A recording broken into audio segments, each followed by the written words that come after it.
এক একটা পালং শাক ধরে পাতাগুলো নাও ভালো করে চেক করে। পোকাশোকা নেই তো একেবারে? হয়ে গেলে সব কটা শাক বাছা ভালো করে কষে নাও কাঁচা। তুলে নাও সব কটাকে বড় কোনো পাত্রে। ব্যাস ব্যাস, জল ঢালো সব বেটাদের গাত্রে। অল্প করে রগড়া রগড়ি বার কতক জলটি দাও বদল করি। ভালোভাবে চান টান হয়ে গেলে জল ঝরিয়ে পালং বেটাদের তুলে নিন কোলে থুড়ি চপিং বোর্ডে। আরে চপিং বোর্ডে রাখুন, ঘেঁচাং করে গোড়ার দিকটা কাটুন, বাকি বডিটাকে সযত্নে কাটুন। হয়ে গেলে কাটা পালং সব কটা তুলে নিয়ে বড় পাত্রে আবারও জল দিন গাত্রে। ব্যাস, গা মাথার জল টল ছড়ান, ফাইনালি বড় বাটিতে ট্রান্সফারটি করান। পালং বেটারা আবার ধরেছে বায়না, কড়াইতে কিন্তু একলা যাব না। তবে আর কি, ফ্রিজ খুলে দেখি আর কাদের পাওয়া যায়। ওরে ও বেগুন চলে আয়, পোকা টোকা নেই তো একেবারে? ছোট ছোট টুকরো করে কাটো এটারে। আলুবাবু রাজি আছে দেখছি, ছুরি দিয়ে বেটাকেও ছোট ছোট করে কাটছি। এবারে চপিং বোর্ডে হাজির ফুলকপির কলি। তাকে দেখেই ছুরি বেটার কি আকুলি বিকুলি, ছোট ছোট টুকরো করিয়া নিল সব কলিদের কাটিয়া। বলে বিনস, আমি রাজি পালংয়ের সাথে যেতে। অমনি আমিও রেডি ছুরি নিয়ে হাতে।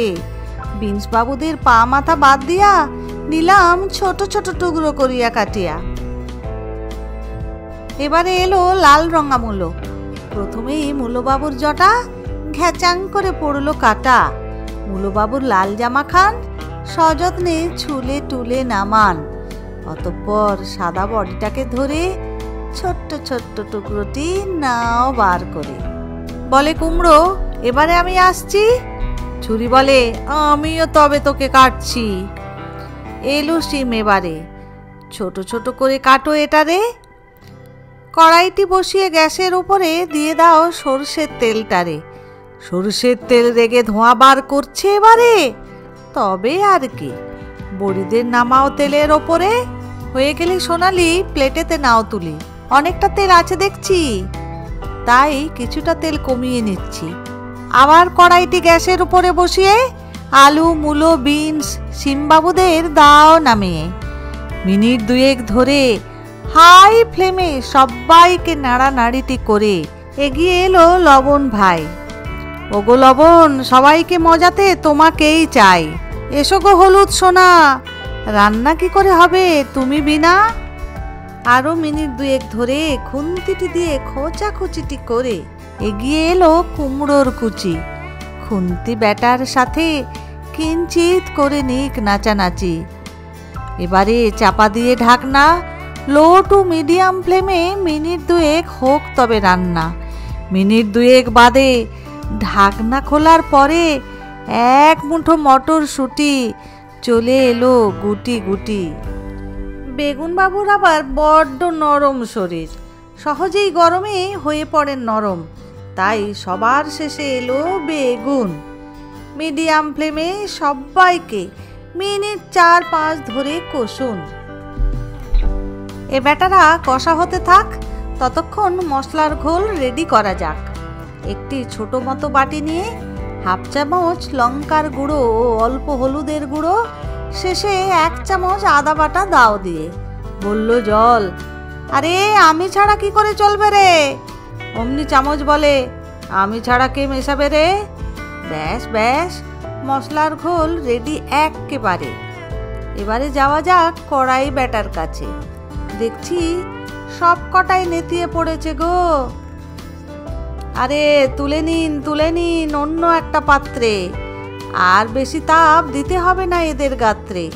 এবারে 3টি শুকনো লঙ্কা দিলাম ছিঁড়ে, আবারও কড়াইতে অল্প সর্ষের তেল দিলাম দিয়ে। হাফ চামচ 5 ফোড়ন পড়লো তেলের ঘাড়ে। কয়েক সেকেন্ড ধরে সবাইকে খুন্তিটি দিয়ে এধার ওধার করে লঙ্কারা লাল থেকে হয়ে কালচে মশলার ঘোলটিকে ডাকছে।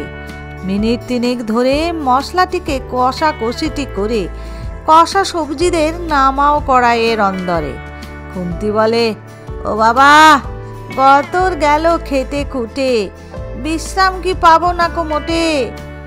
এই শুনে চলে এলো পালং শাক ও 3টি কাঁচা লঙ্কা চেরা। ঢাকনাটি চাপিয়ে এবারে বিশ্রামে পাঠাও খুন্তি ব্যাটারে। মিনিট 3 বাদে ঢাকনা খুলে মারুন তো কি, ও বাবা, পালং শাকের বপু যে খুব কমেছে দেখি। খুন্তি বেটা বলে, অমনি আমার বিশ্রামটি হলো তো মাটি। আবার চালু হলো দেখো খাটাখাটি। ও লবণ ভাই, তুমি ছাড়া রান্নার টেস্ট হবে ক্লাই। বলে খুন্তি, শান্তি পেলম লাই। আবার লবণ বেটাকে সবার সাথে মিশাই। চাপা দিয়ে ঢাকনাটি বলে, আমি এলাম চলে, এখন খুন্তি বিশ্রাম নিক থালাটির কোলে। মিনিট 7 বাদে ঢাকনা খুলে মারুন তো কি, সবাই যে মিলে মিশে একাকার হয়েছে দেখি। লবণটা একবার চেক করে নিন, লাগে যদি পরিমাণ মতো দিন। ও চিনি ভাই, স্বাদ ব্যালেন্স করতে তোমাকেই চাই। অতঃপর এলো ভাজা বড়ির গুঁড়ি, কুচানো ধনেপাতাও এলো তাড়াতাড়ি। এবারে তৈরি পালং শাকের চচ্চড়ি। দিয়ে চাপা ঢাকনা, মিনিট 5 স্ট্যান্ডিংয়ে এরা থাকুক না। বাই দ্য ওয়ে, আমি শ্রাবন্তী, আর তোমরা দেখছিলে কিচেন ক্যানভাস। আজকের ভিডিওটি যদি ভালো লেগে থাকে প্লিজ একটা লাইক করে দিও। এই ধরনের স্বাস্থ্যকর রেসিপি পাওয়ার জন্য সবাই আমার চ্যানেলটি সাবস্ক্রাইব করে দিও প্লিজ। আজ তাহলে এই পর্যন্ত, দেখা হচ্ছে আগামী দিন নতুন আরেকটি ভিডিও নিয়ে। সবাই ভালো থাকো, সুস্থ থাকো, সবাইকে অনেক অনেক ধন্যবাদ।